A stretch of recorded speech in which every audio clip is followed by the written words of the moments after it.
Здравейте, дами и господа! Добре дошли в Болатса.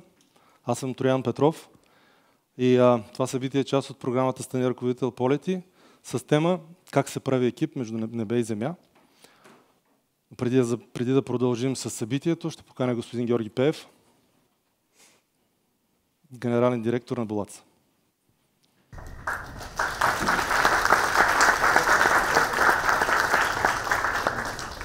Добър ден! Добър ден и здравейте на всички! За мен е изключителна чест, привилегия да ви посрещна в Болатса. Приятели на авиацията, колеги. Колегите казаха, че са измислили заглавие на форума "Полет на доверие". Доверието е една ключова дума в авиацията, защото авиацията има много страни, видими и невидими.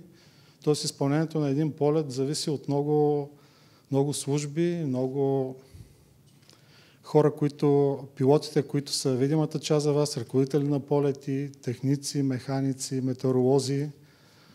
Доверието между всички тези хора предполага, че един полет ще бъде изпълнен безопасно и ефективно.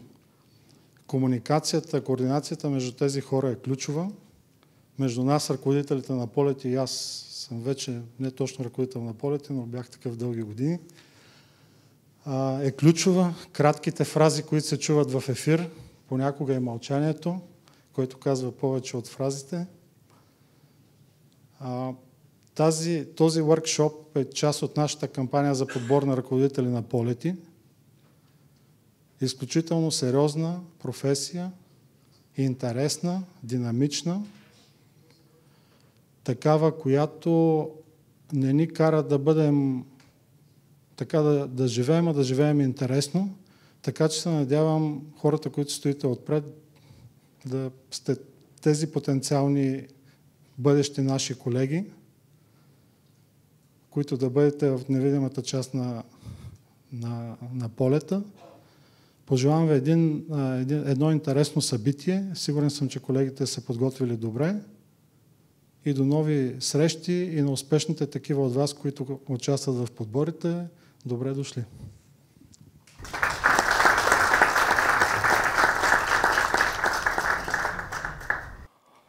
Благодаря на господин Пеев.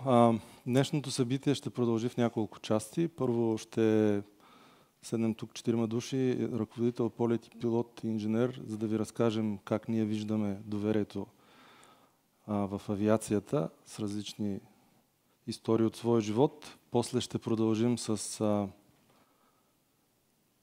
малко преживяване на живо, с сложна метеорологична обстановка и една аварийна ситуация, с която съм сигурен, че сте се сблъсквали и преди това. Същевременно пред вас има листчета, може да задавате въпроси. Колегите ще ги съберат и ще ги обработят. Има предвидена сесия, в която може да зададете своите въпроси, т.е. в която ще отговорим на вашите въпроси. И тъй като имаме хора и онлайн, може да задавате в чата своите въпроси. Те също ще бъдат обработени и включени в отговорите накрая. Ами да започваме. Нека да дойдат при мен колегите, заповядайте, които ще участват в панела. Камен, Диан и Марио. Много се радвам. Здравейте, колеги. Привет. Здравейте. Здравей. Здравейте. Както казах, аз съм Троян Петров и също съм ръководител полети, заедно с Каменто, който по-късно ще представи сам себе си. Освен това съм и експерт, но в ежедневието си на ръководител полети, моето и на моите колеги, ние отговаряме за осигуряване на безопасното разстояние между самолетите, така, защото когато всички летим да стигнем до там, до където сме тръгнали,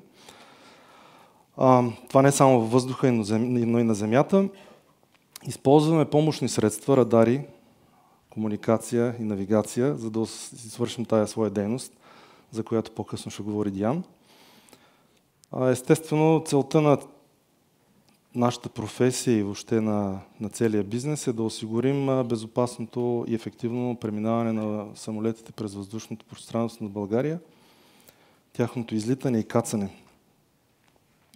Комуникацията ни с пилотите е с кратки инструкции, както спомена и господин директора. Ние като ръководител полети реагираме на извънредни ситуации, подпомагаме пилотите да ги преодолеят. И това става чрез определени процедури, за които ние сме били обучени. За съжаление, не във всички случаи. Съответно, координираме съвместните си действия с спасителните органи, когато е необходимо. Надяваме се по-рядко.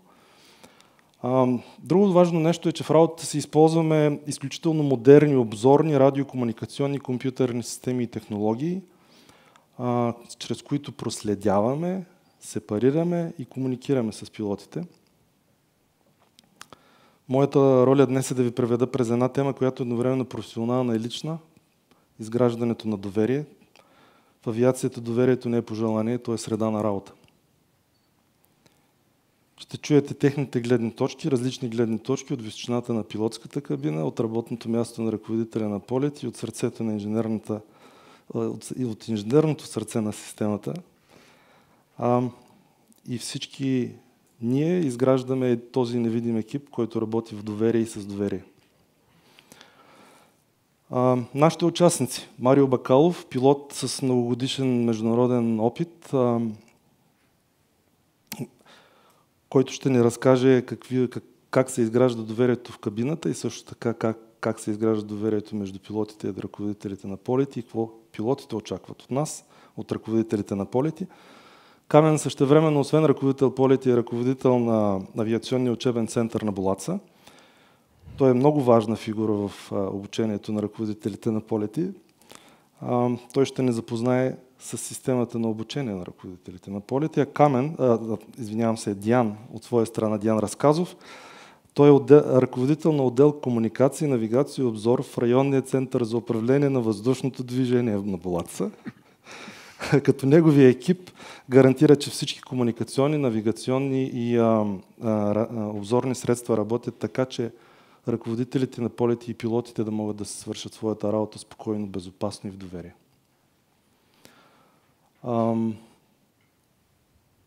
Марио, заповядай, нека да разкажеш ти първо за себе си. Чудесно. Първо искам да ви благодаря, че вие всички сте тук.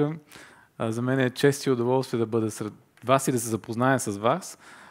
Благодаря за отделеното време. Знам, че вие всички се интересуват от авиация и това е страхотно. Поздравления за това. Голяма част от младежите в днешно време, включително и моите деца, моя голям син, изобщо не се интересуват от авиация, което е много жалко от една страна. Така че супер, че сте тук. Благодаря ви много. Днес ще говорим за една професия, която, както каза господин Пеев, е невидима, но това не означава, че не е важна. Напротив, бих казал една от най-важните професии, ако изобщо има такъв рейтинг. И съм много щастлив, че съм тук между колеги и че ме поканихте. Няколко думи за мен, за тези от вас, които не ме познават. Казвам се Марио Бакалов, на 45 години съм. Капитан съм на Airbus A320. Може би някои от вас си спомнят, че летях на друг тип самолет до пандемията на Airbus A380, който може би също някои от вас си спомнят, че презимихме тук на българска земя. За съжаление, след пандемията бяха всички 380-ки на моята компания. Нямам право да я казвам името, но сигурно ще седите, една голяма немска компания. Бяха зазимени и затова ние всъщност останахме без работа и всъщност след пандемията съм капитан на Airbus 320, единственият българин в компанията. Инструктор съм, организирам семинари за страх от летене. Статистиката казва, че половината от нашите пътници имат някаква форма на страх от летене. Живея с моето семейство в Франкфурт, където съм базиран. И как започнаха нещата при мен? Може би ако питате 10 души от авиацията, пилоти, да кажем, сигурно и при РП-та така, кога са разбрали, че искат да станат такива, че да работят в авиация и да станат пилоти, сигурно 9 от 10 ще ви кажа, че е била голямата им детска мечта. При мен беше така. Не знам дали, вижда се снимката, най-лявата снимка. Аз съм роден 80-та, тя е заснета 85-та година, бил съм на 5 годинки и тогава за първи път има възможност да вляза в пилотската кабина и някои по-възрастните от вас, може би си спомням, че преди 11 септември, днеска е 11 септември 2001 година, дори по време на полет беше разрешено да е отворена вратата и можеше човек така да погледне какво правят пилотите. Тогава, по време на полет, пилотите ме поканиха в пилотската кабина и Няма да забравя никога този ден, когато влязох, видях ги в техните красиви униформи, хилядите копчета, поне така ми се стори, че са хиляди, не са хиляди. Невероятната гледка от пилотската кабина и си казах, вау, някой ден и аз искам да стана пилот, искам да работя в авиацията. Може да си представите, през 80-те години това не е било много вероятно. Първо нямаше цивилна авиация, поне всичко се минаваше през военната авиация и беше сложно. И така моята майка, която мисля, че до ден днешен иска да следвам финанси, за нея финансите това е най-голямата, най-върховната професия. И каза, не, пилот няма да ставаш, трябва да следваш нещо стабилно, сериозно. Но така, аз си мечтаех си през цялото детство и юношество, събирах самолети и всичко, което е свързано с авиация. Стаята ми беше пълна за самолети и гледах през прозореца, нямаше толкова трафик, както в днешно време. Търсих самолетите в небето и майка ми се казваше, ей, Марио, от теб нищо няма да стане, цял ден блееш през прозореца. А то реално ми стана професия, защото и в днешно време от пилотската кабина гледам навънка и търся самолетите. И всъщност, кога за първи път се конфронтирах, това може би не е най-добрата дума, кога за първи път видях колко са важни ръководителите на полети, това беше при моя първи соло полет. Когато започнете, искате да станете пилот, няма значение дали частен пилот, дали с малък самолет или вече на по-голям самолет, трябва да минете през едно основно нещо и това е така нареченото соло. Първия соло полет. Защото в този момент инструктора слиза от самолета, обичайно вие не знаете кога точно той ще слезе от самолета, т.е. това е малко сърпрайз за вас. И за първи път вие чувствате тази отговорност, че вие контролирате всичко, но сте сам. И няма да забравя, това е средната снимка в Аризона, понеже там беше пилотското обучение. И няма да забравя този ден, когато инструктора каза, Марио, спри се вдясно, аз слизам. Успех. И когато аз останах сам в самолета и чух гласа на ръководителя на полети на едно летище до Сан Хосе в Калифорния. И този негов глас, начина по който ме ръководеше, как ми вдъхваше доверие, няма да забравя цял живот. Тогава за първи път разбрах, че реално ние без нашите колеги на Земята нищо не може да направим. Всеки полет е възможен само заради тях. И толкова беше, макар че не го познавам този човек, не съм го виждал пред живота ми, само чувах неговия глас, но толкова беше силна връзката за тези няколко тъчен голос, го наричаме, няколко кръгчета с излитане и кацане, че действително ме е останало за цял живот. Колко са важни тези хора и какво е това доверие. Представете си, карате с кола, но нищо не виждате пред вас, защото има гъста мъгла. И някой трябва да се доверите на човек, който не познавате и не виждате, и той ви казва, сега сви наляво, сега зави надясно. Ето това е доверието между пилотите и между ръководителите на полети. Да, и всъщност след тази история станах пилот и осъществих голямата си детска мечта, но се появи още една мечта, а именно когато видях за първи път, че се строи един голям самолет, който ще бъде най-големия в света, най-големия пътнически, на 2 етажа с 520 пътници и видях този самолет, че каца на демонстрационен полет във Варшава. И на летището в Варшава чакаха над 40 000 души да видят тази техника, този най-модерен, най-голям самолет в света. И си казах, щом може да се случи във Варшава, защо пък не може да стане в София? И може би някой от вас си спомня, че на 16 октомври 2016 година действително успяхме да приземиме този самолет в София. Не се бяха събрали 40 000, понеже валеше дъжд, малко като днеска, но бяха няколко хиляди. И моето семейство, и приятели очаква да видят това техническо чудо. Може да си представите каква беше емоцията и вълнението в мен. И Боаца тогава, и не само тогава, но и тогава много ме подкрепи този проект. Така, това е така просто няколко думи за мен, за да знаете кой съм и откъде идвам и защо съм тук. А пък следващата тема е всъщност как изглежда реално работата в пилотските кабини в днешно време и как изглежда работата между нас, пилотите и колегите от РВД. Има много митове и много мистерии, за съжаление. Повече от тях не са вярни, но просто с няколко думи. В днешно време работата в пилотските кабини е много колегиална, няма иерархии, почти няма иерархии, не е както едно време вертикални иерархии. В днешно време работиме абсолютно заедно. за последните 10 години не съм взимал решение против моя колега, втория пилот. А всичко се прави заедно, защото е доказано, че решенията или качеството на решенията се покачва, когато един проблем се види от различни страни. И различни хора могат да си кажат мнението. Това нещо се нарича психологическа безопасност. Не е важно само в авиацията. Навсякъде, всяка една индустрия. Но в авиацията е жизненно важно.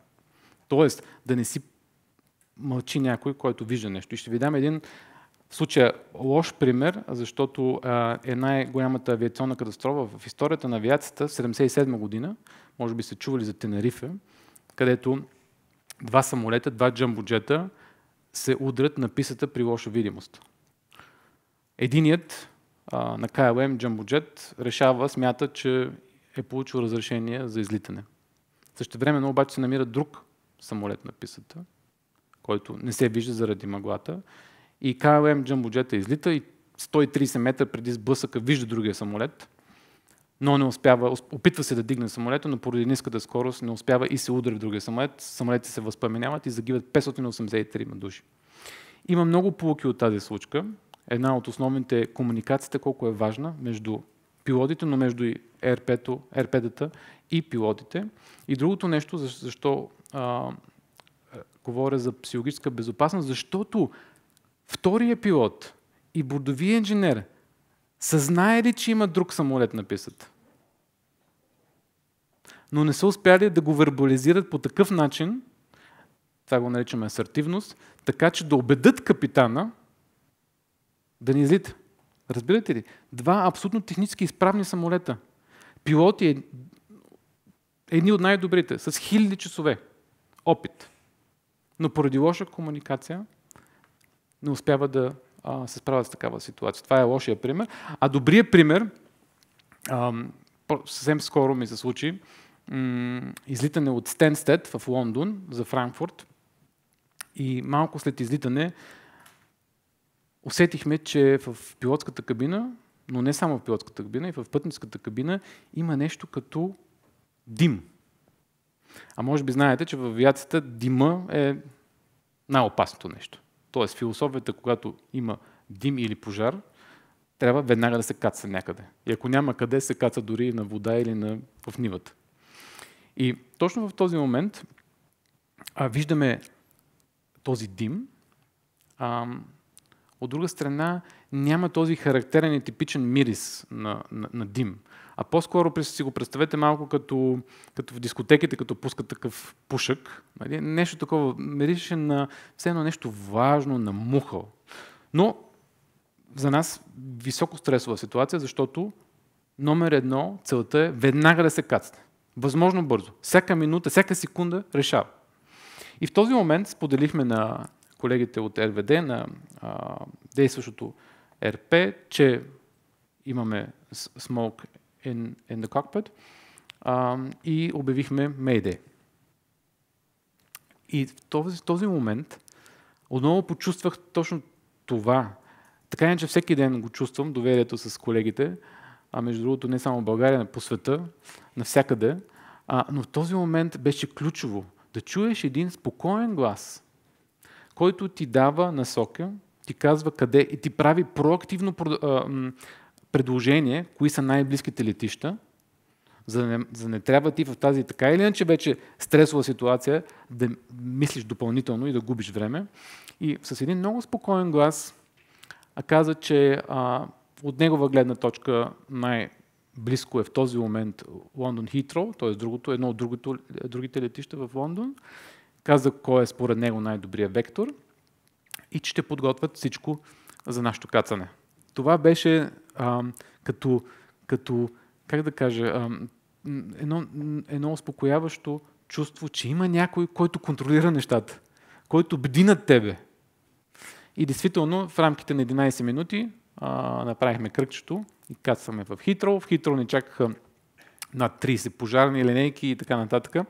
В случая не беше истински дим и пожар, слава Богу.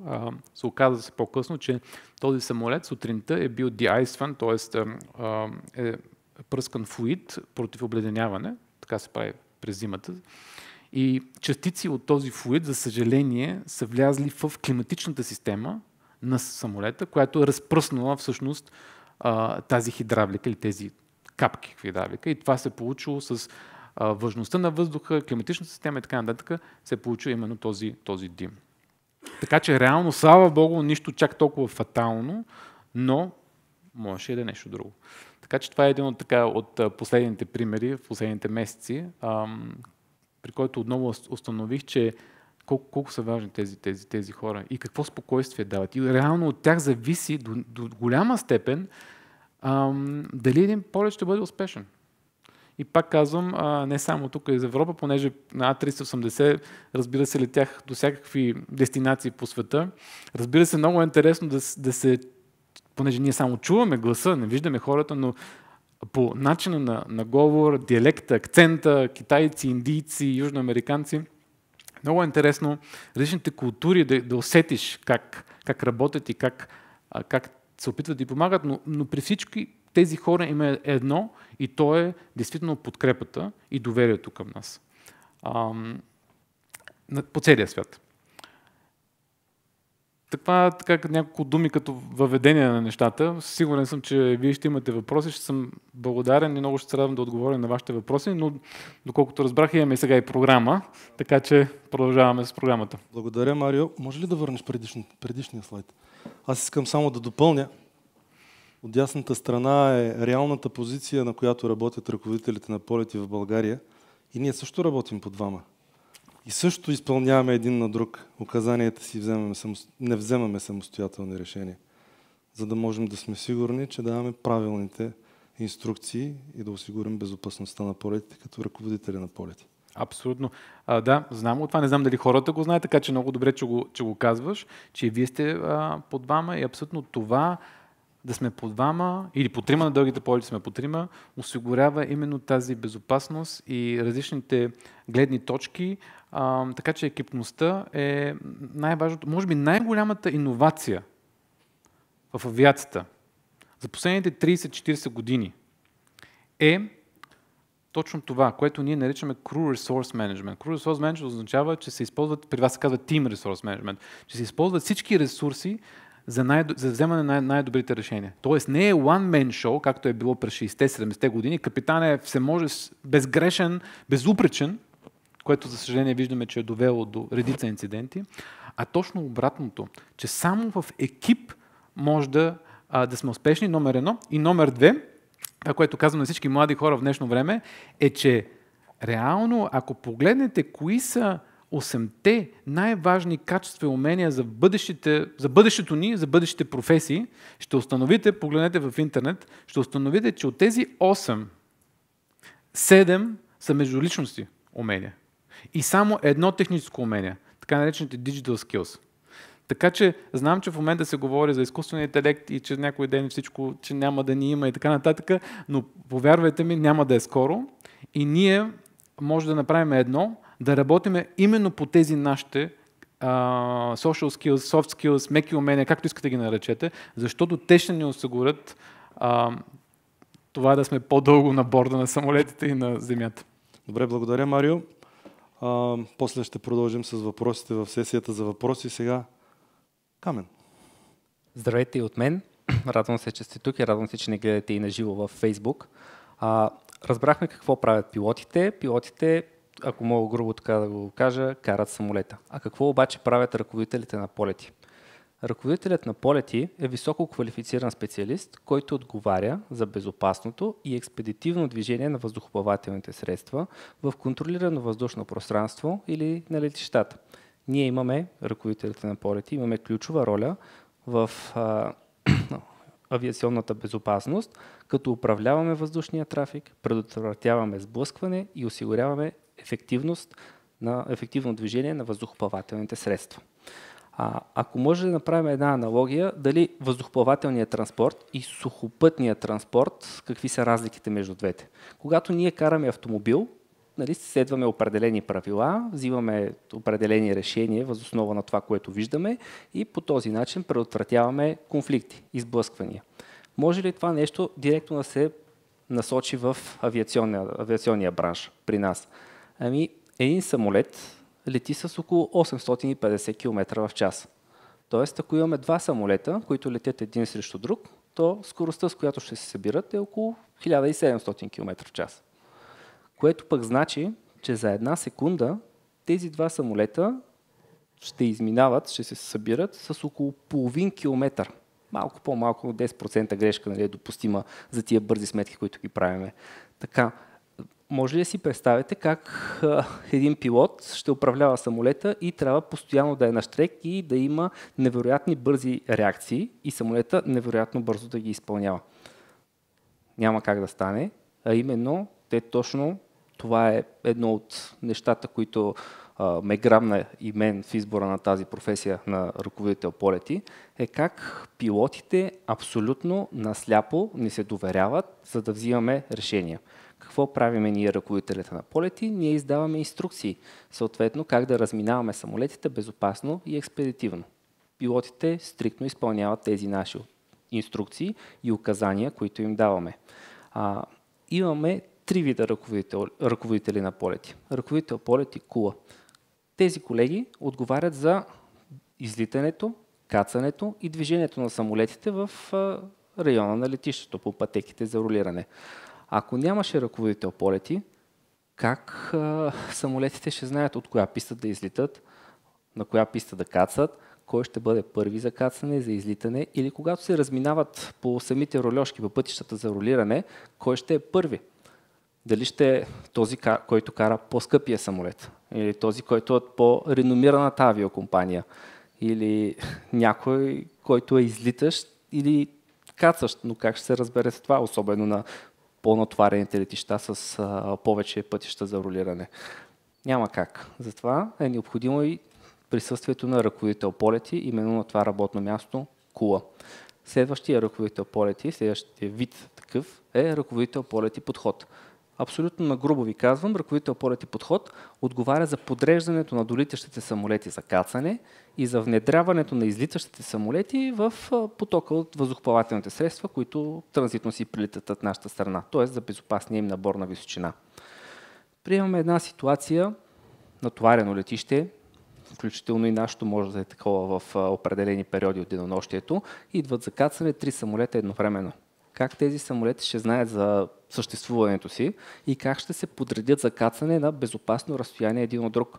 Кой ще бъде първи? Съответно. Нали, всеки би си казал, аз ще съм първи, но нали, като нямаш цялата картинка и цялата информация, не можеш да направиш този план.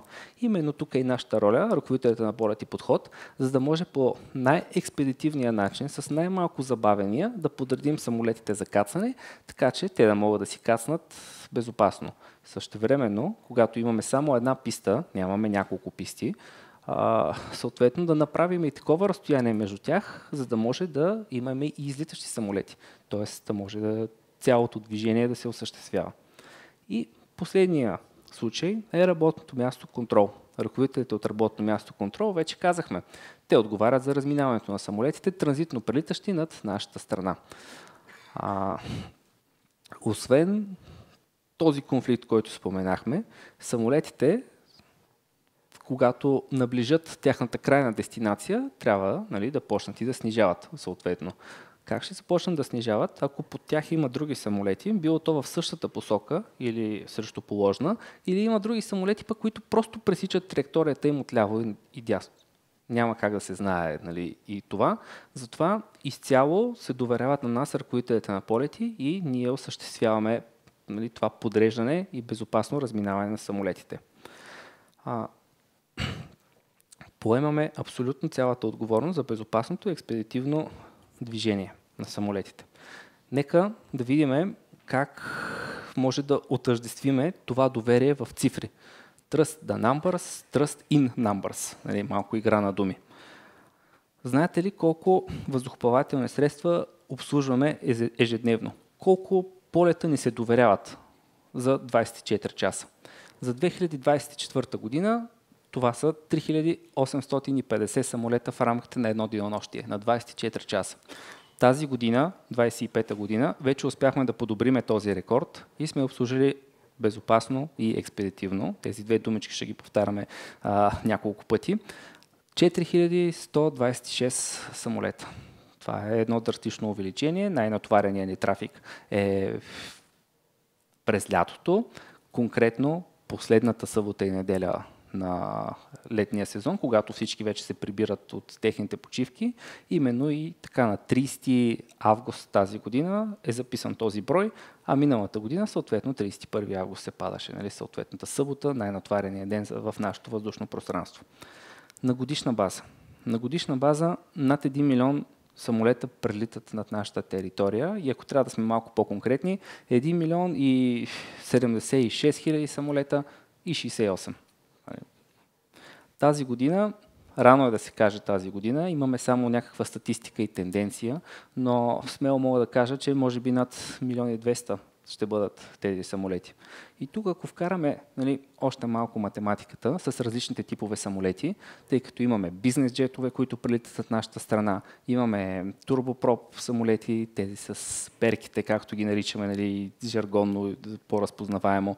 Имаме стандартните самолети, с които се пътува Airbus A320, Boeing 737 са най-ярките представители, техните разновидности, тези две семейства самолети и големите самолети, разбира се, няма как да ги пропуснем и тях, които превозват много пътници и пътуват на доста по-дълги разстояния. Boeing 370, Boeing 787, Dreamliner, Airbus 350 и разбира се най-големия самолет в света, Airbus 380, доста често прилита между другото и над нашата страна. В тези самолети средно можем да кажем, че около 200 човека пътуват. Нали, така като отчетем различните типове, т.е. 1 милион полета с 200 човека в тях, много голямо число, 200 милиона. Да. Помниме ги още, но ние тази математика може още да увеличиме. За всеки един човек, който пътува с самолет, нали, той дава доверието си на пилотите, на екипажа на въздухоплавателното средство, съответно и индиректно и на нас, ръководителите на полети и разбира се и на нашите колеги от инженерите, които се грижат за тази среда, в която се осъществява всичко това. Всеки човек, който пътува, най-вероятно има поне един или двама, трима, 5 човека, които му пожелават приятен полет, изпращат го, питат го кацнали, всичко наред ли е и така, това число вече наистина не мога да го сметна, защото до толкова. Математиката за втори клас не отива по-нататък. Как нараства това число? Тук искам да ви спомена. Всяка година броя самолети, които обслужваме, нарастват. Така е от последните. Винаги е било така реално, не от последните. Имахме някакъв спад малък по време на COVID, но много бързо го преодоляхме и включително и това самолетите много устойчиво нарастват. Устойчиво с доста голям процент. Което може само да ни радва, тъй като все повече и повече хора, нали, ни се доверяват на нас. Може ли да видим как изглежда това горе-долу от нашата перспектива, от нашата гледна точка? Това е едно клипче, което съм направил от нашия симулатор, където се обучават ръководителите на полети. Горе-долу така, това представлява трафика, който минава над нашата страна ежеминутно, по всяко едно време. Това са всичките самолети и ние с колегите ги управляваме. Тоест, даваме им инструкции и слава Богу, нали, достатъчно безопасно и експедитивно го правиме. Признати сме и от цяла Европа за това. Искам да ви кажа и няколко думи как ние подбираме тези специалисти, ръководителите на полети. В смисъл, имаме един доста утъпкан път, по който се подбират. Това е с 5 стъпки. Първата стъпка е подбор по документи. Както за всяка една работа, вие трябва да изявите желание, че искате да работите това нещо. Съответно, подавате си документите. След което следва един тест, който трябва задължително да направите, който проверява вашите когнитивни способности и вероятността, нали, дали притежавате основните качества, които са необходими, в последствие да работите като ръководител полети и да отговаряте, нали, за толкова много самолети и толкова отговорността от работата.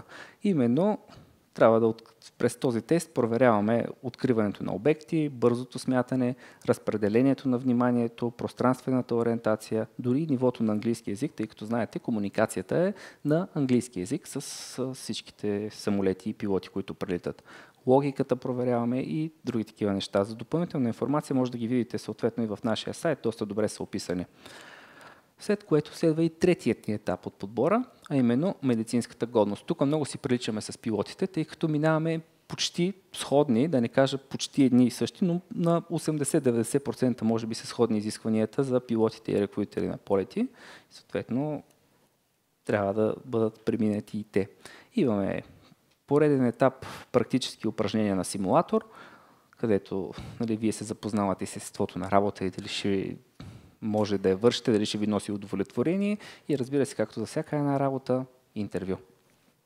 Там, именно на интервюто, проверяваме и дали притежавате и тези меки умения или soft skills, за които Марио спомена преди малко, които са много важна част от естеството на нашата работа.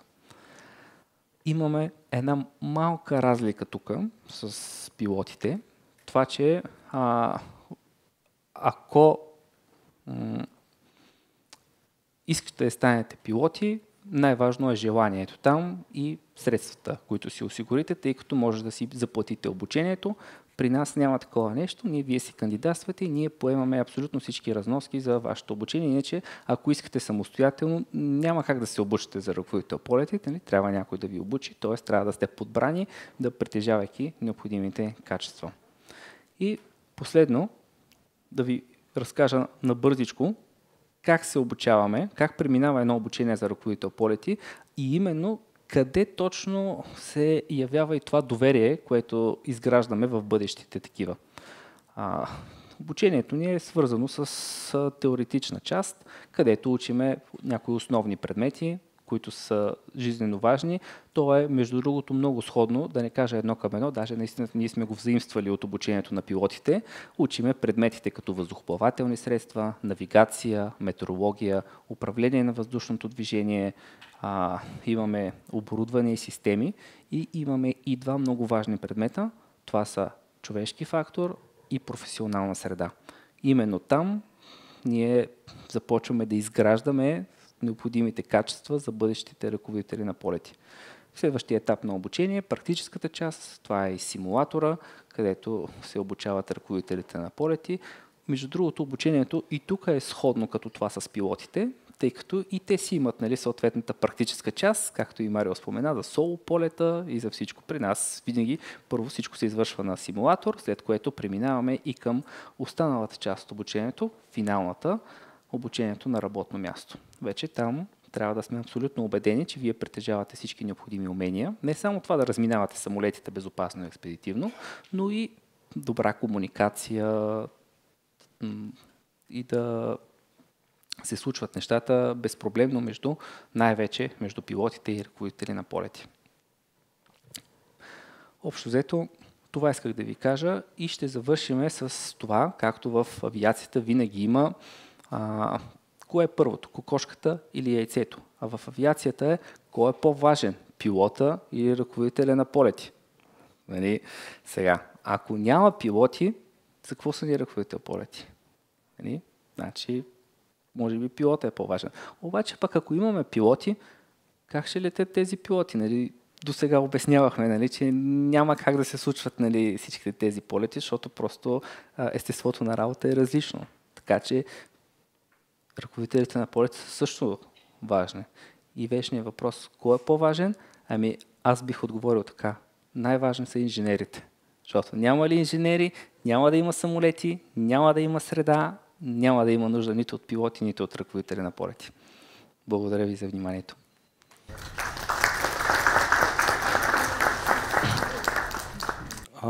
Благодаря на Камен. Аз само искам да добавя, че въпреки, че процесът на подбор и обучение е дълъг и педантичен, той доста често завършва и успешно. Как завършва? Успешно. По изключение. Благодаря, Диан. Здравейте и от мен. Знаете ли каква част от Вселената всъщност представляват звездите и планетите? Едва 5%. А знаете ли, че тъмната материя всъщност е 5 пъти повече, но още по-интересно е каква е нейната роля. Тя е нещо като космическо лепило, което държи галактиките заедно, поддържа реда в космоса и не позволява да се въдвори хаос в Вселената. Аналогията тук е съвсем проста. Колегите пилоти и ръководители на полети са най-разпознаваемите лица в авиацията и оттам най-ярките звезди на небосвода. Без техническото обезпечаване, обаче, състоящо се от системи, оборудване и хора, авиацията нямаше да е такава, каквато я познаваме днес, нямаше да е на нивата от безопасност, които са днес и същевременно нямаше да можем да изпълняваме хиляди полети ежедневно. Затова в следващите няколко минути ще ви разкажа какво се състои работата на мен и моите колеги и как изглеждат нещата от тъмната страна на Луната. Комуникация, навигация и обзор – това са три основни стълба при предоставянето на аеронавигационно обслужване. Първият от тях, който ще разгледаме обзора, за него може да мислите като за очите на ръководителите на полети. Това са съвкупност от всички радари, които са разположени на различни места. Те са различни по вид и функции. Имаме такива на Черни връх, имаме на летищата. Важното е да запомните, че тяхната единствена роля е в крайна сметка да дадат еднозначно местоположение на въздухоплавателното средство и да го визуализират пред екрана, който Камен използва в ежедневната си работа. Навигацията е втория стълб, който пример за система, свързана с навигацията, е системата ILS, инструментална система за кацане, която може би някои от вас знаят, други не, но ви гарантирам, че всеки един от вас, който е кацал на летище Васил Левски, я е използвал в условия на сериозна мъгла. Това е нейната роля всъщност, в условия на изключително ниска видимост да позволява изпълнението на полети. Третия стълб – комуникацията. Там може би най-видният представител на система, която е част от този стълб, е системата за гласова комуникация въздух-земя, която Камен и Марио използват по време на изпълнението на всеки един полет, обменят инструкции, както те двамата ви обясниха, друга важна информация, но така или иначе тя трябва да бъде налична постоянно, тъй като комуникацията, отново се връщаме на тази тема, е от изключителна важност за всеки един полет. След като така разгледахме тези три основни направления, сега ще дигнем поглед малко по-отвисоко, за да видим кои други системи участват в тази екосистема.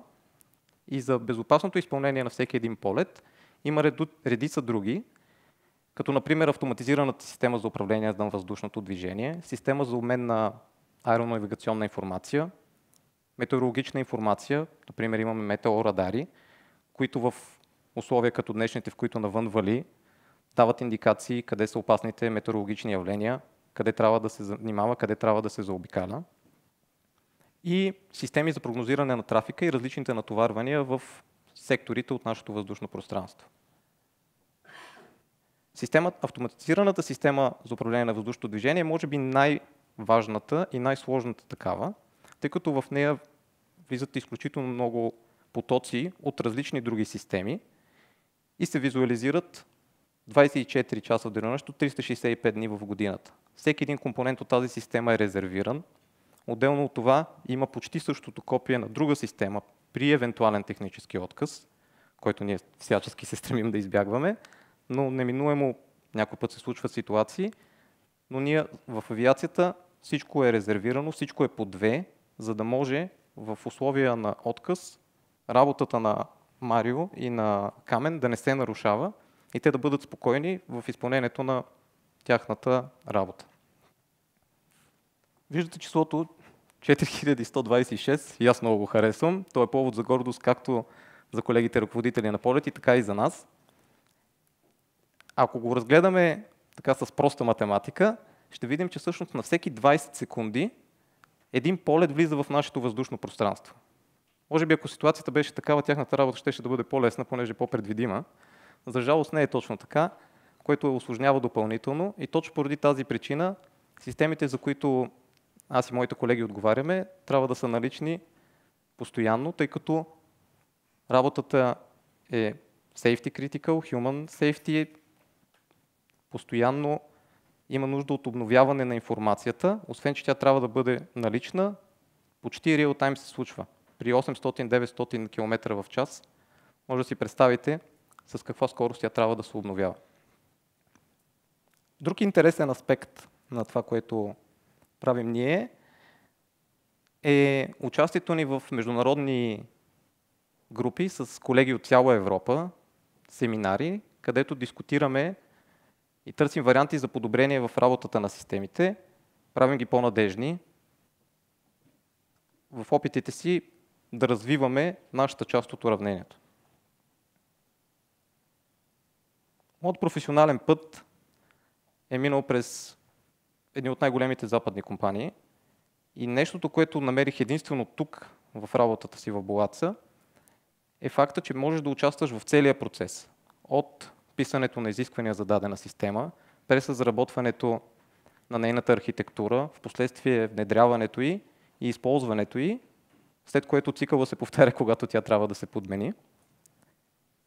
Това ти позволява да видиш буквално цялата картина, а не само елементи от пъзела. И това лично за мен ми дава голяма удовлетвореност от това, което правим. И ме кара така с желание да идвам всеки ден на работа, съвсем отговорно мога да го заявя. За финал, нещо, което бих искал да се върна е обратно темата за доверието. И че всъщност, за съжаление, доверието се гради много бавно, с години, но изключително крехко и може да бъде загубено буквално в рамките на секунди. Поради тази причина, ако вие сте отговорни към себе си, към това, което правите, към своите колеги, ако искате да виждате плода на своята работа всеки път, щом погледнете през прозореца към небето, може би ще намерите вашето място именно при нас. Така че ще се радвам, ако отворите нашия уебсайт. В момента, знаете, сме в кампания есенна, в която търсим и колеги, ръководители на полети и инженерно-технически персонал. Така че може да разгледате. Радвам се, че има много млади хора. Това значи, че бъдещето е в сигурни ръце. Така че надявам се днес при тези от вас, които са по-малки, да се запали някаква искра и след време да се видим отново и да станете част от нашия екип. Благодаря ви много и ако имате въпроси, разбира се, с радост ще отговоря на всеки от вас.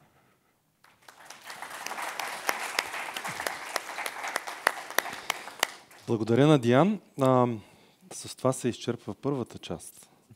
Сега ще ви дадем възможност да преживеете какво се случва във въздуха при лошо време. Камен ще разкаже една история, а ние ще ви пуснем едно клипче, което сме свалили от интернет, но то показва как се развиват облаците около едно голямо летище и какво се случва с трафика. Как от нормални операции в един момент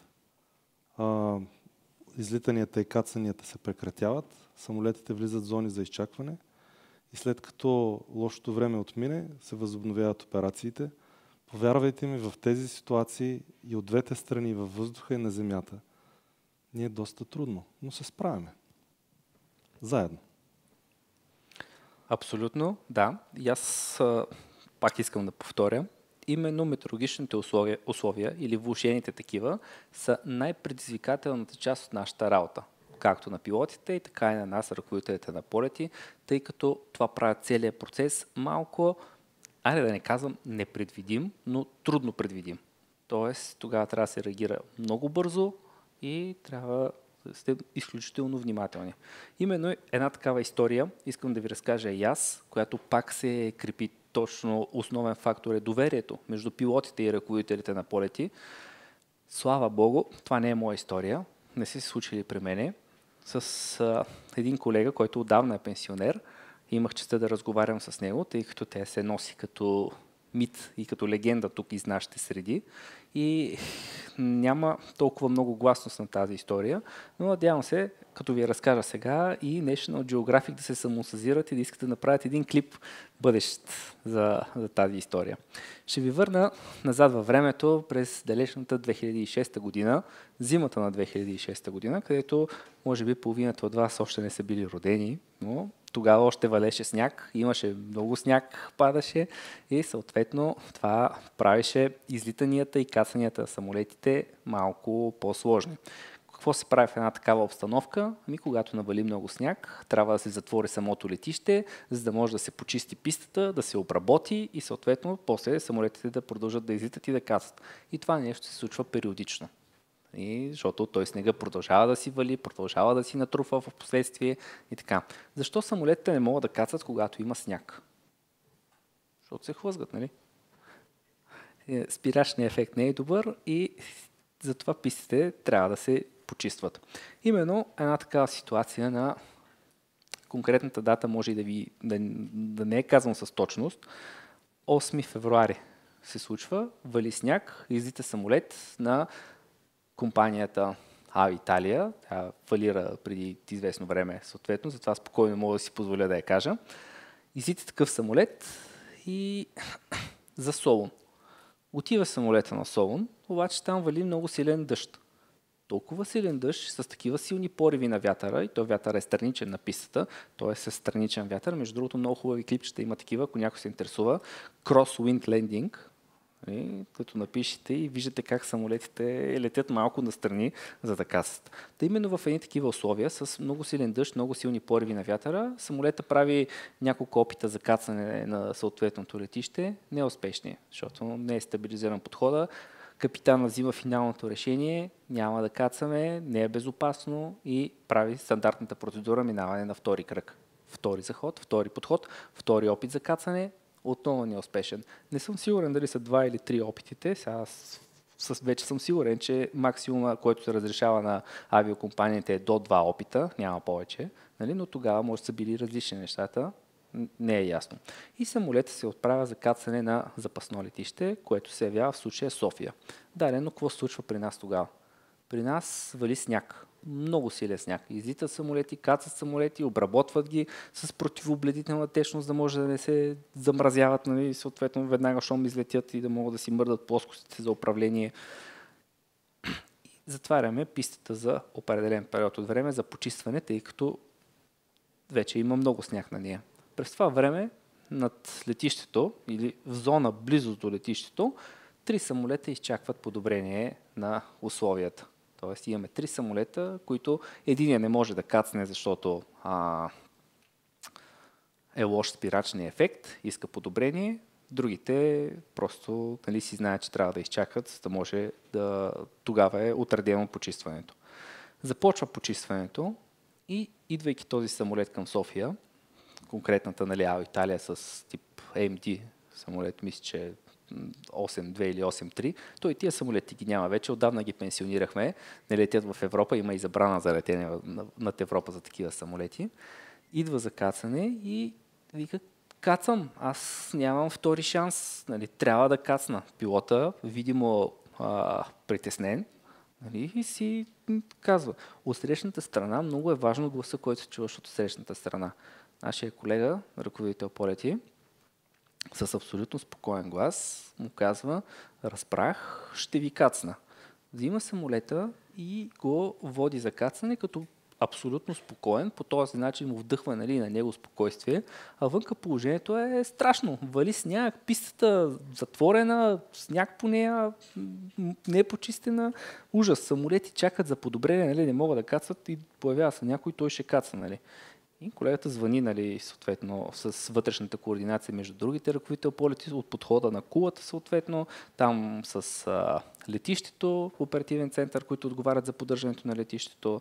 Протича една координация от сорта на моля ви се, задължително този самолет трябва да кацне колкото може по-бързо, нарушете процедурите, не нарушете процедурите, почистете по-бързо пистата, за да може да осигуриме работата е на живот и смърт. И съответно от летището почистват човека, ръководителят на полети, извежда самолета на финалната права и в момента, в който самолета почти минутка преди кацане, всичките снегорини, то е много интересна операция, между другото, за почистването на пистата, защото се нареждат около 7-8 снегорина един до друг и започват почистването. Един е прехвърля на другия на третия, четвъртия, петия и целият сняг нали, се почиства. Много е интересно. Дълго добре организирана работа имат съответно. И това се налага много бързо да се случи. Почистват началото на пистата, не им стига времето да почистят цялата писта. Спирачният ефект, не е това, което сме желали, нали, защото нямахме време, нали, колегите са нямали време да почистят пистата, но все пак и с едни добри действия освобождават пистата и самолета каца и освобождава. Забравих да кажа, нали, това е много важна част от историята, че с всичките тези опити, които са били, нали, за кацане, не се получават нещата и самолета е short of fuel, т.е. намалява запаса на гориво на борда. И няма как самолета да прави няколко опита и на София да каца. Буквално, нали, каца и това е. Нямаш право на грешка в такава ситуация.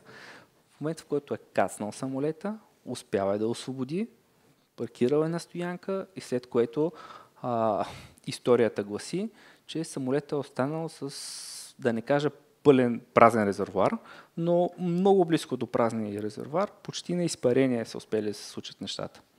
И такава е била паниката в този момент, даже аз като го разказвам, сега настръхвам лекичко, такава е била паниката в този момент, че пилота малко толкова се е ушешавил, нали, че пита аз на кое летище кацнах. Нали, това са били първите му реплики, когато е опрял. И съпоставяйки това, което е било тогава и ситуацията, която е в момента, нали, не знам колко от вас биха приели така при сърце, нали, нещата и биха поели такава отговорност да нарушат определени процедури. Ако не се е случило така, ако не е имало хепи енд в случая, ако са били, нещата се развият по друг начин, нали, може ли да понесете, нали, такава отговорност? Но благодарение на това, на колегата, на действията му и това, че всичко се е разминало, е завършил с щастлив край, нали, съответно историята ни. И какво още? Много се радваме, че това е било оценено, нали, от ръководството на съответната авиокомпания, които се свързват с колегата, благодарят му, предлагат му и възможност, нали, той със семейството си да посети която страна иска, когато пожелава и така нататък. Оценили са го и те. Това е доверието, което, нали, имаме един на друг и разчитаме постоянно. Благодаря ви за изслушването и на тази история.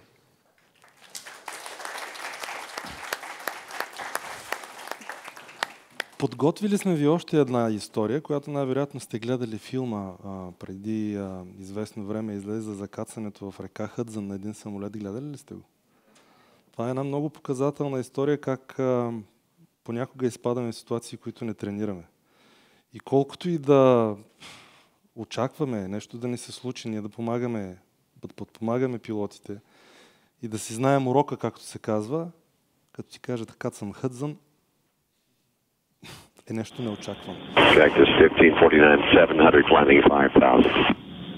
Марио, ако желаеш, можем да спираме. Да. Няколко думи за... Просто го върнем от начало. Просто няколко думи. Знам, че знаете за историята и предполагам, че сте гледали филма, но все пак излита А320 от Ню Йорк и на 1000 фута на 1000 метра, т.е. на 3000 фута височина, което е малко след излитане, всъщност, за съжаление, оцелва това ято гъски. Гъските са големи птици, които малко е вероятността и в двата двигателя да влезат, но в случая точно това се случва. И това, което ще видите сега, е впечатляващо, защото това е оригиналният разговор от една страна между пилотите, между Сали и РВД. От друга страна ще чуете, не е много лесно за разбиране, но опитайте се така, ако може да разберете за какво става дума. От друга страна ще чуете разговора между ръководителя на полети, вътрешните му разговори с други центрове и ръководители на полети. Тоест, чуваме всичко, което се случва в този момент. Имате предвид, че това видео е 2 минути. Това е реалното време, в което се случва този отказ на двата двигателя. Започва един прекрасен, хубав слънчев ден. И в рамките на 2 минути той става катастрофален. Слава Богу, знаем всички, без жертви. И това, което ще чуете с всичките оригинални разговори, обърнете внимание, моля, на начина на говор на ръководителя на полети и също на пилотите. И след това ще се опитаме така някои неща да анализираме. Аз предлагам, докато върви видеото, да го спираме, Окей, да добре. разказваме какво се случва в момента. Окей, добре, супер.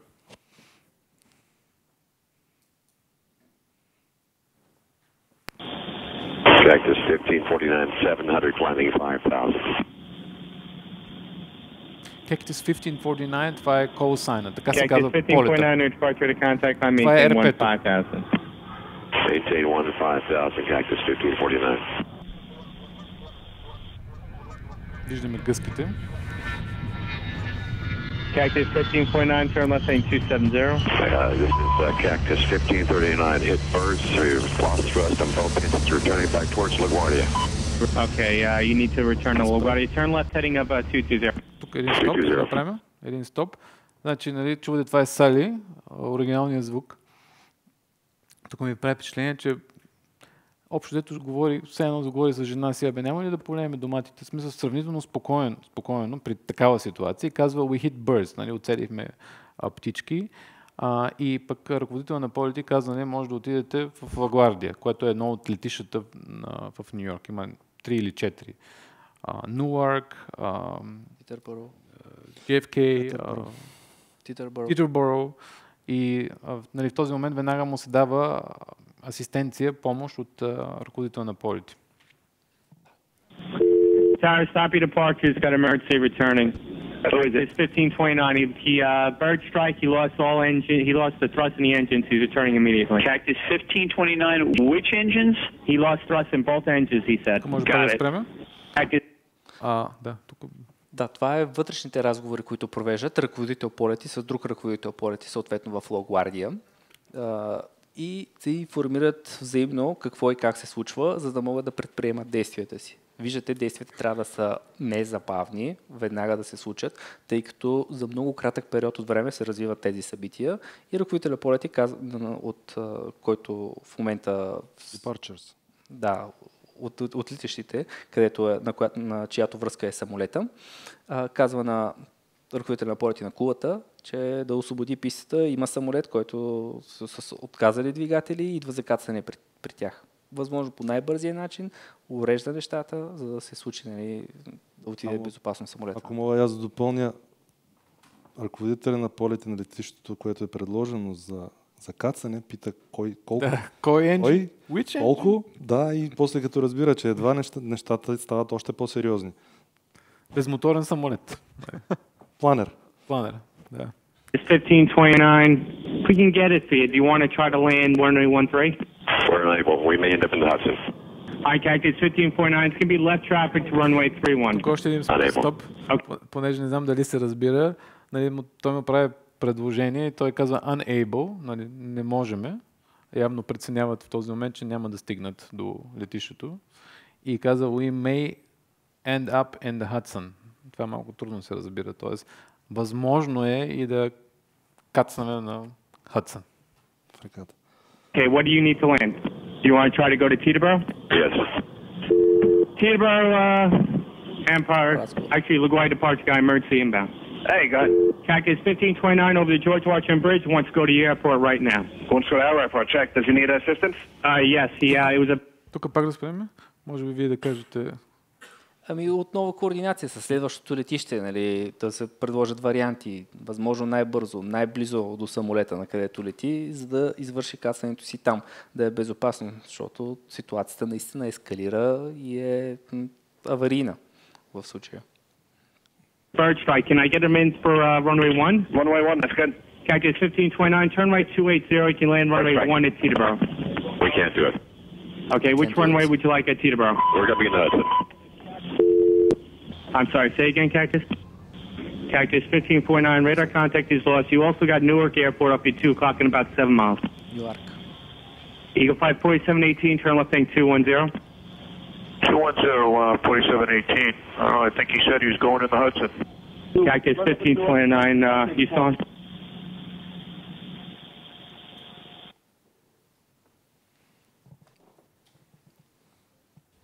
Да. Това минаха 2 минути, малко повече, защото коментирахме нещата, от един безпроблемен полет на един полет, който каца във водата. И с висока координация между действително пилотите, ръководители на полети, който се опитва всичко да направи, И също и след това да не забравяме екипажа, кабинния екипаж, който пък успява да евакуира самолета, което също е много важно. Не знам дали знаете, по регулация трябва един самолет да бъде евакуиран в рамките на 90 секунди с половината от възможните изходи. И всъщност те успяват, мисля, че даже по-малко от 90 секунди да изкарат всички на... Разбира се, имало до някъде късмет, водата не е била замръзнала, имало корабчета, които са спасили хората. Но това е затова избрахме този пример, един пример за координация в минимално време. Висока стресова ситуация и виждате и чувате най-вече как хората остават спокойни. И след това, не знам дали сте гледали интервюта с Сали, който го питат, добре, как така успяхте? И той каза, имам чувство, че последните 30 години съм се упражнявал точно за този ден. Ние пилотите не се упражняваме в симулатора да кацаме на реки. Няма такова упражнение. Но целият този опит, всичките тези тренажери, симулатори, всичкото това обучение реално ни подготвя, същото е при колегите от РВД, ги подготвя за, може би, някой ден за ситуацията, която може би никога няма да се случи, но може би ще се случи. И другото основно нещо е, това, което последните години стана много модерно, но то си е модерно от много отдавна, се нарича резилиенс, на български устойчивост. Тоест да останеш в една ситуация спокоен. Това решава дали в случай на такава аварийна ситуация ще е успешна или не. И Сали казва, I had a competence, аз имах знанията и това ми даде the confidence, това ми даде увереността, че дори да не съм се упражнявал кацане на река, аз ще успея. И разбира се, една доза адаптивност. От ваша гледна точка? От наша гледна точка и аз искам да кажа, че е абсолютно така. Ние се надяваме никога да не ни се случват такива работи, но същевременно ние се обучаваме и ежегодно, всяка година преминаваме през такива обучения и правиме такива симулации, използвайки нашия тренажор, за извънредни аварийни ситуации. Тренираме какво ли не, за да може да сме максимално подготвени, ако някоя такава ситуация се случи реално, с реален самолет, да може да отреагираме по най-добрия начин. Това го правим ежегодно, всички ние, които имаме лицензии за ръководители на полети. Не знам дали споменахме преди малко за предишния случай. Ти каза за горивото. Всъщност, от наша гледна точка, когато времето е лошо и на дадено летище, основният наш проблем е, че не е като при колите, ние не пълним резервара догоре. Тъй като знаете, всеки килограм в авиацията тежи. Всеки килограм, който е в повече, е тежи на авиокомпанията. И затова има минимално гориво, което трябва да има винаги в самолета и то винаги е от А до Б, от излитане до кацане, плюс от Б до С, което е алтернативно или резервно летище, плюс още половин час. Това е минималното гориво, което трябва да се намира винаги в един самолет. Сега, последните години, също и заради такива случаи, се оказва, че добре ама какво става, ако дори на резервното летище е лошо времето? И затова влиза една нова концепция в авиацията, която се нарича In-Flight Decision Making, която във всеки един момент гледа дали твой план Б, който ти трябва винаги да имаш, дали изобщо е валиден. Т.е. дали функционира. Той може като документация да е валиден. София, супер. Ама какво става, ако, както в София случая, е имало снеговалеж? Тоест, винаги трябва да има валиден план Б. И ако няма, то полета не може да продължи. Трябва да кацне някъде другаде. Това са едни от промените след такива случаи. Но за нас, нашия стрес идва от там, че ние виждаме, че горивото отиваме в София или в случая в Солун, не може да се кацне. Т.е. остава ни още до алтернативното летище и половин час. Но ако сме взели от този половин час, ако сме вече изразходвали гориво някъде, то знаеме, че не остава много. И най-лошото нещо е, когато останеш без алтернативи. И затова тази ситуация за нас е стресова и съответно за ръководителите на полети също е високо стресова. А също така трябва да се каже, че при лошо време вероятно има повече от един полет, който му свършва горивото. Тоест, колегите от РВД започват лека по лека, бавно, но славно, започват един след друг самолетите да обявяват или да си мислят какво ще правят сега. И точно в този момент трябва пълно хладнокръвие, което в тази ситуация са доказали, че могат. Благодаря ви. Сега може би е време за... Да.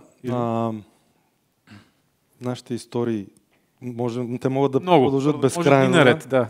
Да дадем възможност за въпроси. Хриси? Да. Аз съм събрала част от въпросите. Ако имате други въпроси, които не съм взела все още, колегите ми ще минат покрай вас и могат да ги вземат. Сега ще прочета първия. Какво представлява теста FEAST за ръководител на полети? Теста FEAST, съкръщението първо, First European Air Traffic Controller Selection Test, е тест, който оценява едни базисни качества, които трябва да притежава човек, за да успешно да приключи обучението си като ръководител полети. Това е тест, който се провежда изцяло на компютри и се проверява в Брюксел, така че резултатите от него идват директно готови навсякъде, при ползвателя. Този тест се ползва от различни доставчици на аеронавигационно обслужване, от различни РВД-та при подбора на техните бъдещи кадри, не само в Европа, но и в други части по света. И се състои от две части. Първа и втора част съответно. Първата е малко по-бейсик, където се тестват определени неща, а на втората част е и малко по-комплексна, така да я нарека. Там основно се следи за тази хубава българска дума мултитаскинг, дали притежавате това качество. Не е много дълъг теста, там зависимо с почивките и всичко, около до 4 часа може да продължи. Това е при положение, че се използват всичките му модули. Допълнителна информация за него има в интернет, има в нашата страница, дори има от последно време има и възможност да се подготвите онлайн, да придобиете представа какво представлява, преди да се явите за съответно за самия тест. Така, продължавам с следващия въпрос. Колко време продължава обучението за ръководител на полети и сходно ли е с това за пилоти като време? Аз за ръководител полети мога да кажа, че обучението зависи за къде се обучавате за ръководител полети, т.е. за коя позиция. Дали за кула, дали за контрол, например. Но опитваме се обучението да го извършиме с всичките му етапи, които споменах, за период по-малък от 2 години. Т.е. за година и 9 месеца от началото до момента, в който ви издават съответно лиценз. Частите ги казахме, че много прилича на това обучението за пилотите, а при пилотите как е? Подобно. А като време? Като време подобно, около 2 години. Много зависи, има различни форми на обучение. При вас обучението е постоянно, все едно си на училище, нали така? Точно така. Да, в авиацията има различни форми. Едната е интегрирана обучителна система, както е при вас, но може човек и с времето лека по лека бавно да събира лицензите и часовете. Тоест може да отнеме повече от 2 години, но в най-бързата си форма, също като при вас около 2 години. Така, ще продължа да селектирам въпросите на тема ръководител на полети. И следващия е, има ли стипендия по време на обучението? Да, от ден 1, в който почва да се обучават бъдещите ръководител полети, те започват да получават средства под формата на стипендия и вече като се напредне по време на обучението, се сключва и трудов договор, където хората си взимат и заплата. Поне при нас е така. Има ли етап в подбора, който е отделено специално внимание на психологическо изследване? Ако да, в кой етап? Има. Теста FEAST тества определени качества, но по-скоро при медицинската годност, там се тестват тези психологически качества. То и при пилотите е по същия начин. Както казах, държиме сходни неща като тестове. Така. Сега към господин Бакалов. Какви са първите стъпки за обучение на пилот? И къде сте, сливам въпросите, къде сте учил вие, е втория?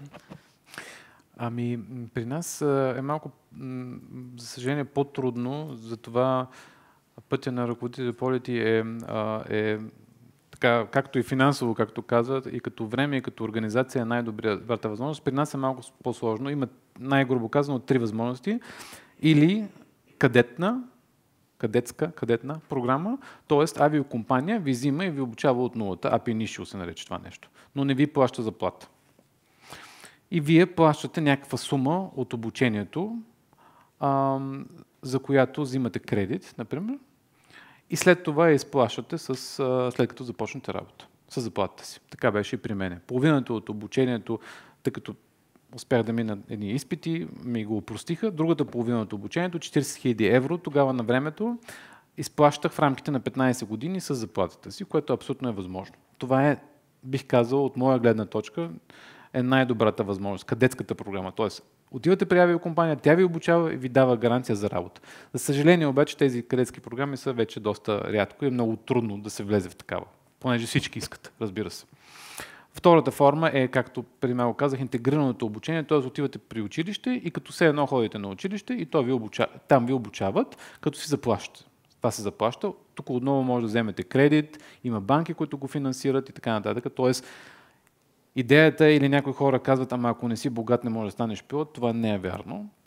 Ако искаш, ще станеш и ще намериш някой, който ще те финансира. Не някой, а институция, която ще те финансира.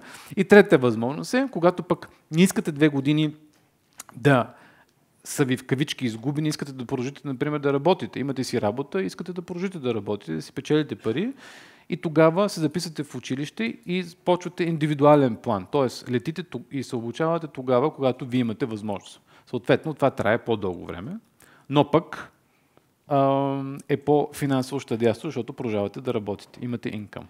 Това са трите възможности. За коя ще се решите, това е до някъде ваш избор.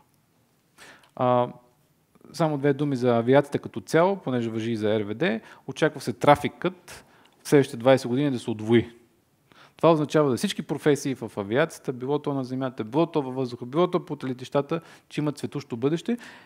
И тези, които казват, че AI ще измести пилотите, няма да е скоро. Аз съм пенсионер от 20 години сигурно, ако има някаква такава крачка напред. И не знам дали четоте в медиите напоследък. ЕАСА, която е Европейската агенция по безопасност, преди няколко месеца казва, че няма да продължи да се занимава, да анализира възможности за Single Pilot Operation. Тоест, авиокомпаниите, представете си, разбира се, искат да спестат пилотите и затова предлагат Single Pilot Operation, което вероятно няма да се случи скоро. Така че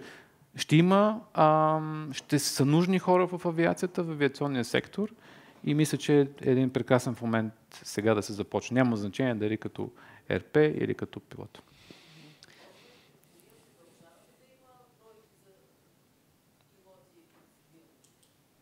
Не ви разбрах, извинете. Още бъде? Да. Да. Не. Честно казвам, нямам представа, не съм компетентен по темата, просто не знам някой, ако може да отговори. То няма БГА Балкан, така че...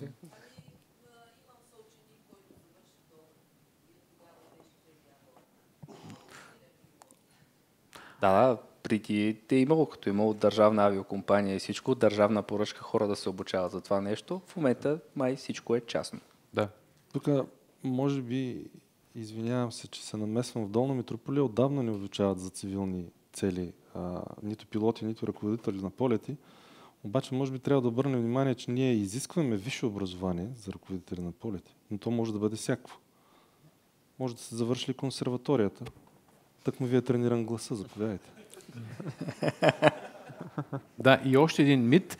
Нали, винаги се смята, че за да си ръководител на полети или пилот, трябва да си някакъв тотално гениален човек. Няма нищо подобно. Вижте ни. Ние сме всички нормални, виждате ни, съвсем нормални хора. Напротив, ние не търсиме тесни специалисти и някакви гении в нещо. Напротив, ние търсиме all-round таланти. Т.е. хора, които могат различни неща сравнително добре, но не нещо гениално или извънредно. И това е един от митовете. Другия мит е, че трябва по математика да си пълен гений или аз. Няма също такова нещо. Математиката, която се изисква при нас е, както преди малко демонстрирахме, нещо, което може на ум да решите, но не се искат интеграли или някакви такива неща, или висша математика. Така че далеч не е вярно, че търсиме хора, които са някакви тотални нечовеци, извънредни хора. Да, и с напредването на автоматизираните средства, те подпомагат, нали, нашата работа на ръководител полети и вече все по-малко се налага да ползваме прословутата формулка S равно на V по T, за да може да изчисляваме на каква дистанция ще се разминат самолетите и какво ограничение по скорости съответно трябва да им наложим, за да може да се разминат безопасно. Но все пак се ползва, да не ме разбирайте погрешно. Ние пък от наша страна търсим само гении, така че по име. Заповядайте. Шегата на страна, истината е, че най-важното нещо е желанието наистина и човек да бъде отговорен. Оттам нататък няма непостижими неща, с усърдие и с желание всичко се постига. И при нас обучението протича малко по-кратко, може би около 6 до 9 месеца, през което човек натрупва така увереност за съответното работно място, на което трябва да изпълнява своите задължения. Събира така по-голяма част от информацията и за другите направления и сектори, където колегите извършват тяхната работа. Така че при нас е малко по-малко, защото сме по-умни просто. Така че, да, подобна е ситуацията и при нас. Така. Господин Бакалов, дали сте имали непредвидена ситуация на кацане и ако да, коя е била най-неприятната? Мисля, че разказах за един случай от последните месеци. Слава Богу, тези по-сериозни ситуации са много рядко. Не е така, както четеме, че едва ли не всеки ден има проблем с самолет. Да, някъде може би в света има. Моето пък любимо число е между 15 и 20 хиляди самолета са в момента над нас в света. Както сега си говорим, има 15 до 20 хиляди активни летящи самолета. Представете си за какъв трак ви става дума и в крайна сметка какво реално се случва. Така че, слава Богу, аз не съм имал някакви много сериозни тип сали ситуации. Едното ви разказах, другото преди време имахме така наречен decompression, разхерметизация, когато налягането в самолета падне. И това беше над Южния Атлантически океан и да, прави се един такъв emergency descent, т.е. снижава се до височина, където може да се диша. И оттам се върнахме към Европа и кацваме в Лисабон. Но всичко протече много интересно, както сме го тренирали в симулатора.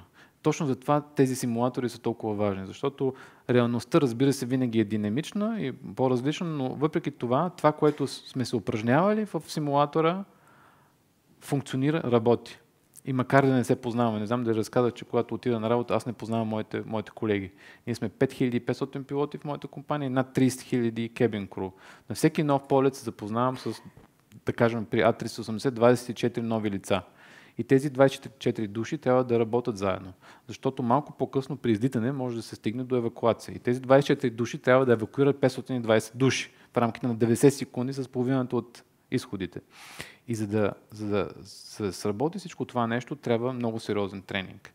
И затова всички ние тренираме постоянно. Това е една професия, както и моята, така и на колегите, която няма завършил съм и съм дипломиран и цял живот съм дипломиран. Няма такова нещо. Постоянно трябва да се доказваме, че може да се справим с всякакви ситуации. И вие пък като пътници точно това очаквате от нас. Нали? Вие очаквате ние да сме винаги будни и да може да се справим с всяка една ситуация. Крис, извинявай, само и аз да кажа.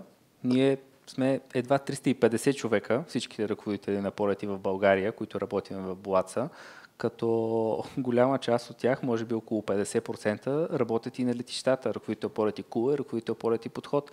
Знаете, София, Бургас, Варна, Пловдив, Горна Оряховица имаме международни летища, където има ръководители на полети. И от тези 350 човека, които имат лицензии, имаме лицензии, не всички са постоянно работят в оперативна зала. Пример, с колегата изпълняваме и други длъжности, така че виждате как 350 човека само, даже под 200 човека са хората, които работят на работно място контрол, успяват да обслужват безопасно и експедитивно всичките тези над 4000 самолета, които прилитат в нашата страна. В случай, че концепцията за Single European Sky бъде реализирана, какви промени очаквате в организацията на вашата работа като ръководители на полети по отношение на отговорности, технологии и координация с други държави? Към кого го адресираме? Мисля, че към ръководителите на полети, може би. Стояне, ще ми помогнеш ли малко в този въпрос? Да, аз съм експерт, който се занимава точно с това. Благодаря. Това, мисля, че въпросът е... Той е много интересен въпрос, но Single European Sky всъщност цели да унифицира, да унифицира технологиите, които се използват, да намали фрагментацията на въздушното пространство, защото нормално преди да възникне Single European Sky, въздушните пространства, които обслужваме, те описват границите. И понякога самолетите преминават 2 пъти през една и съща граница, което пък е затруднение за Диан. Защото технологиите, които използваме, понякога не могат да бъдат настроени така, че да обработват по правилния начин траекториите на самолетите. И всъщност изправянето на секторите, в които работим, в които управляваме самолетите, улеснява работата както за планирането на полетите, така и ние да ги контролираме. Защото то може би не стана ясно, ние когато обслужваме прелитащите самолети, не обслужваме цялото въздушно пространство на България, а то е разделено на малки части. И във всяка една малка част има 2 ръководители на полети, които отговарят за предоставянето на обслужването. Но директно на въпроса, към нашата работа, която изпълняваме като ръководители на полети и услугите, за които сме обучавани да предоставяме на пилотите, не очаквам да има промени. Аз съм напълно съгласен с Марио, че най-вероятно още дълги поколения ръководители на полети ще се пенсионират като такива, вместо да бъдат заменени с машини. Сега имаме въпроси към трима ви. Влошеното зрение би ли опропастило кариера в авиацията? При мен не е очевидно, нали? Мисля, че няма нужда да отговарям аз тук. Може би, тъй като аз имам най-дълъг опит, аз не знам вие от колко години работите, аз съм от 26 години ръководител полети. И да, имам очила и продължавам да имам лиценз. Може би в началото е необходимо зрението да бъде като на орел, но с времето е нормално да се влоши. Мисля, че дори в началото вече не е медика. Това е медицински въпрос, нали? Ние не сме компетентни по този въпрос, така че най-добре да се обърнете към съответната институция, но в днешно време, дори при по мое време беше така, че не се изискваше пак един от митовете, които чуваме, нали? Перфектно зрение, няма пломби, такива неща няма. Дори и при началния тест, при вземане на Medical Class 1, нали, на този медицинската годност, е разрешено корекция на зрението. Сега, колко точно е разрешено, това трябва да се провери. Нали? Едно време беше 1 диоптър, сега мисля, че вече са 3 или повече. Да. Така че това не е проблем, освен ако няма някакво сериозно заболяване. Точно така. От 2015 година ние, ръководителите на полети, има един регламент, който ние стриктно изпълняваме. Той при пилотите има същите, нали, сходни са изискванията към двата типа професии. Има едни регламенти, които точно вкарват тези правила, които важат абсолютно за всички членове на Европейския съюз и ние ги изпълняваме. И аз искам да развенчая този мит за зрението. Не се изисква точно рулово зрение, да нямаш проблеми. Има си определени допуски, така че очилата, късогледство и далекогледство, нали, няма да ви спрат.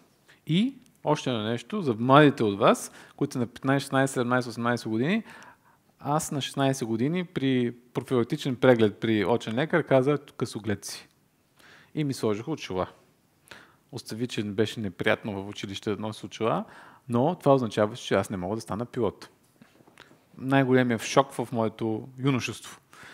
Да, обаче какво се оказва, че човешкото око, не съм лекар, но така съм чувал, расте до 21 годишна възраст. Т.е. дори на 16 да имате очила, примерно, това не означава, че на 21 е също така. И аз всъщност на 19 махнах очилата и има 100% зрение. Така че дори да някой лекар да ви каже, това не е задължително и най-вече трябва да се отиде на авиационен лекар, защото авиационните лекари, тук на летище София има такива, знаят какви са точните изисквания. Предпоследен въпрос, защото напредваме с времето, виждам. Относно пилотската професия, има ли възможност за съвместимост между семейен живот и успешна пилотска кариера, господин Бакалов? Да, абсолютно. Аз имам 2 деца, имам съпруга, вече сме над 10 години заедно. Търпиме се. Не, това е също един от митовете, отново, че няма личен или семейен живот. Това абсолютно не е така. Да, разбира се, зависимост от авиокомпанията. Тук много зависи каква е авиокомпанията. Сега, има авиокомпании, като например, мисля, че България или може би и Ryanair, които реално вие отивате все едно на работа, отивате може би много рано сутрин на работа, правите 2 или 4 полета и се връщате на същото място, т.е. София, ако сте базиран в София. И реално живеете един съвсем нормален живот, като всички други. Сега малко по-различно е при авиокомпании като моята. Ние се наричаме Network Carriers, не пинг-понг авиокомпании. При мен е така, че моят работен ден започва, примерно само казвам, понеделник. Правя Франкфурт, Мюнхен, Мюнхен, Франкфурт, Франкфурт, София. Преспивам в София. Ден 1. Ден 2. София, Франкфурт, Франкфурт, Хамбург, Хамбург, Франкфурт, Франкфурт, Париж. Преспивам в Париж. И така 5 дни подред. Това е една типична ротация. Тоест, реално, действително 5 дни ме няма. 4 нощувки не съм вкъщи. Хубавото обаче е, че след тези 5 дни всички са затъжили вкъщи за мене, обичаме се и имам 3, 4, няколко пъти 5 свободни пък дни след това. И съм изцяло вкъщи и при семейството. Което пък нормален човек не може да си позволи, защото пък се връща от работа с 6-7 часа вечерта, изнервен, цял ден не работил, има 2 часа, детето си ляга в 8. При мен аз 4-5 дни съм си с моето семейство. Така че краткият въпрос, не пилотската професия не е, а пък вашата професия, предполагам, още по-малко. Още по-малко. Да. Даже най-хубавото на нашата професия е работата по график. Не е от понеделник до петък, от 8 до 5, ами е с различно време, тъй като се работи на смени. Тоест може да дойдете сутринта, следващия ден да сте след обяд, после да сте през нощта и така имате голяма част от деня точно на ваше разположение, да прекарвате с вашите близки, с приятели, с роднини, да извършвате нещо друго, за хобито си имате прекалено много време и същото е и при нас. След като дадем една нощна смяна, после задължително имаме минимум 2 дни почивка. И в тия 2 дни може, ако са и повече, още по-добре. Като станем повече ръководителите на полети, надявам се да станат и повече и тези дни, в които си почиваме, да имаме достатъчно време да пътуваме, да вършиме някакви ежедневни неща, не сме ограничени от къмто време, от къмто работно време на останалите институции, с които ще имаме взаимоотношения и взаимодействие. Така че това е най-хубавото нещо. Малко се прецакахме с тебе, че работиме вече такива длъжности. Допълнителни. Имаме едно такова любимо изказване. Ако искате съседите ви да мислят, че не ходите на работа, станете полет. И още едно хубаво нещо, прекрасно е това, и ме мисля за безработен, че нашата работа приключва, и вашата работа приключва и се прибираме и е приключила. Да. Няма шеф, който да се обади, няма някой проект, направи сега тази PowerPoint презентация или нещо, изготви до утре. Няма такова нещо. Работата приключва. Да, натоварена е, не искам да, така е, но пък като свършва. Затваряш вратата, благодаря, довиждане. Да. Благодаря, Марио, благодаря на участниците, благодаря на вас, които сте наживо, на всички, които ни гледат онлайн. Ако ви е харесало нашето представяне, ако сме събудили интереса ви, било като да станете ръководител полети или инженер при нас, bolatsa.com може да намерите подробна информация, а аз ви гарантирам незабравими преживявания. Благодаря ви.